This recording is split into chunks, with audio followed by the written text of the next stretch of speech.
भक्तों, ओम नमः शिवाय। आज हम जानेंगे नंदी कैसे बने भगवान शिव के वाहन, जिससे सुनने से आपको पारिवारिक जीवन में उन्नति तथा सुख संपत्ति का मार्गदर्शन होगा।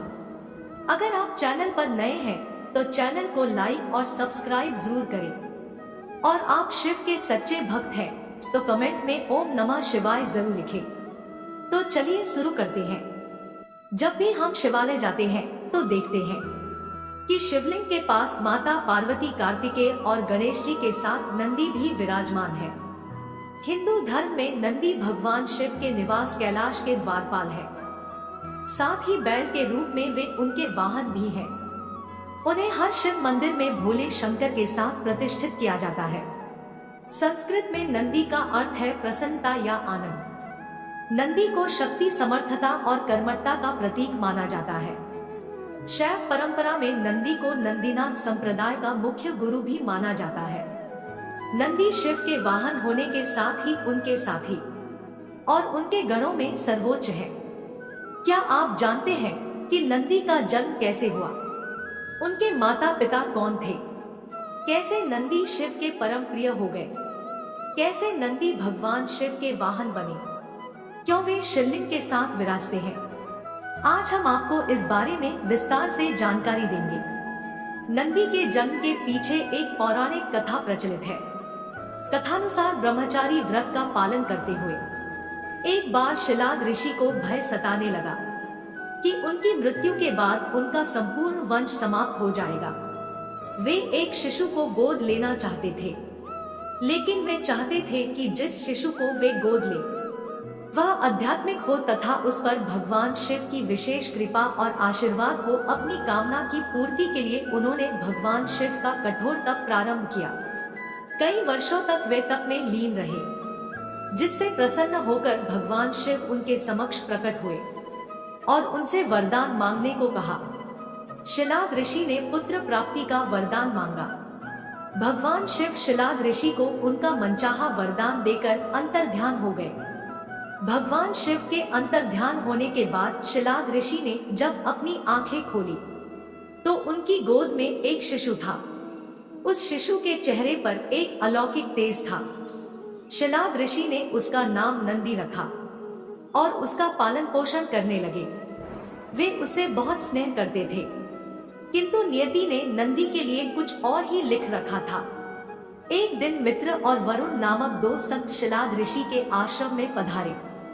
शिलाद ऋषि ने उनका खूब आदर सत्कार किया। नंदी ने भी उनकी बहुत सेवा की। प्रस्थान करते समय शिलाद ऋषि और नंदी ने दोनों संतों का आशीर्वाद लिया।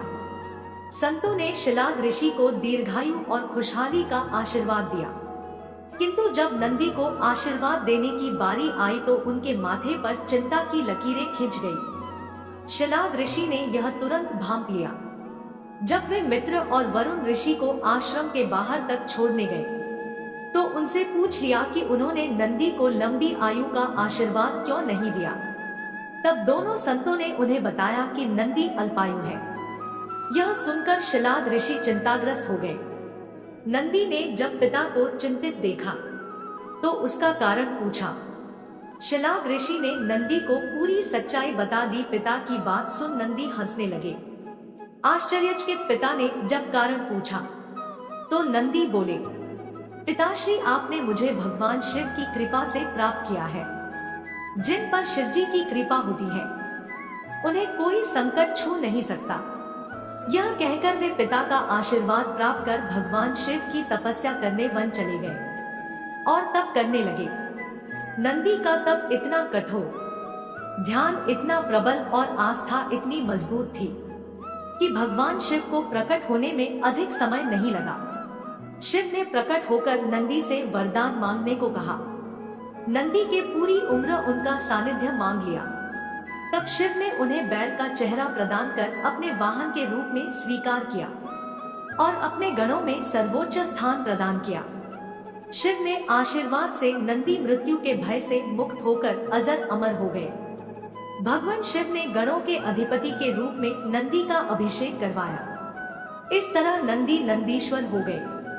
भगवान शिव ने नंदी को वरदान दिया था कि जहां उनका निवास होगा वहां नंदी का भी निवास होगा।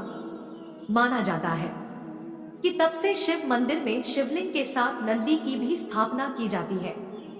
नंदी पवित्रता, विवेक, बुद्धि और ज्ञान के प्रतीक है। उनका हर क्षण भगवान को समर्पित है। वे मनुष्य को शिक्षा देते हैं कि वे अपना हर क्षण परमात्मा की सेवा में अर्पित करें, ताकि वे भगवान की कृपा के पात्र बन जाएं। उम्मीद है आप सभी को ये वीडियो अच्छी लगी हो। अगर आप शिव के सच्चे भक्त हैं तो चैनल को सब्सक्राइब और वीडियो को लाइक जरूर करना। कमेंट में हर हर महादेव जरूर लिख देना।